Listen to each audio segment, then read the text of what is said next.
first thing is just getting the saddlebag removed. Most of you have the quarter pin, 2 of them quarter pins, and or quarter turn pins, I should say. There we go. Expose that shock so we can get it turned around.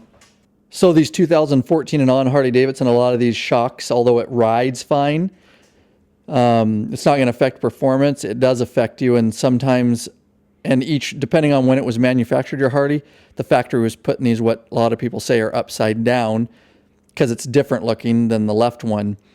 And again, what would affect your performance? But what happens is if you're going to put passenger backrest and hardware on, you're going to get hung if that shock is upside down.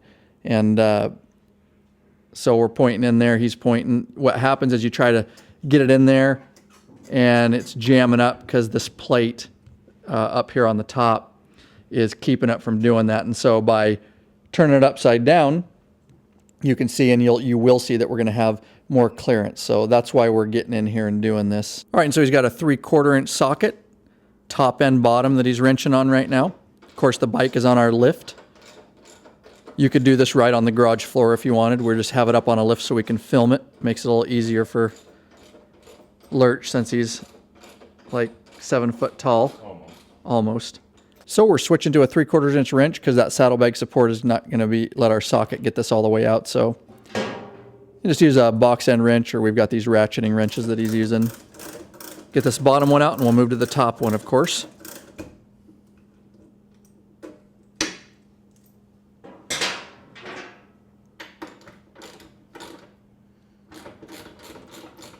All right, and of course with that loosened, take that top one out, and that's how easy it is, guys. Is removed, and now he'll just flip it around and we're going to reinstall it.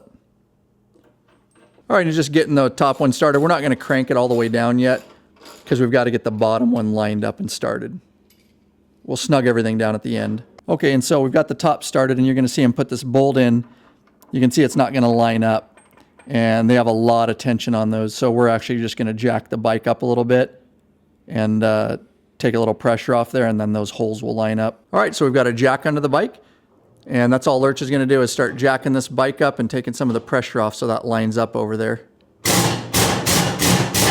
Okay, so I'm coordinating with Lurch. Go ahead and give it a bump, real quick bump. A little more, a little more, a little more. Keep going. Keep going, a couple more. All right, good, it's lined up. Hopefully you're enjoying the video. If you want to make sure that content and these free videos keep coming your way, there is a way you can support us. Head over to lawabidingbiker.com/Patreon. Patreon. The community is growing over there. We'd like to have you involved too.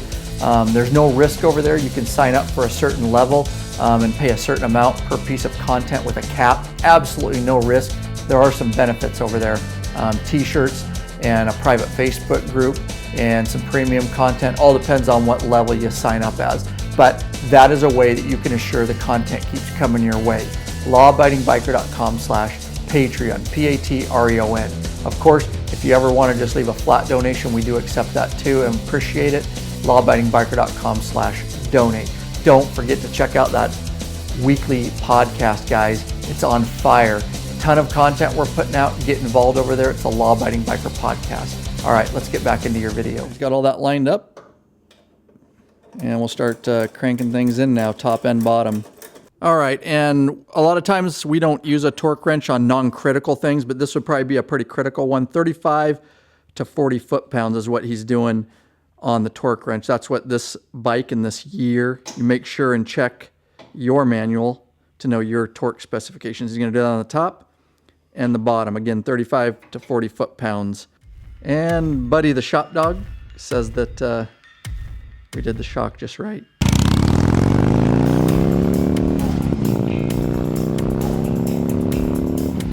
If you're not subscribed to this YouTube channel, you are really missing out. We have a ton of videos in the works for you guys, so get subscribed. Also sign up for the free email club, lawabidingbiker.com/email club. We will shoot you an email when we come out with new free videos. Also, do not forget to check out that weekly podcast. It's the Law Abiding Biker podcast. It's heard worldwide. All right, peace out.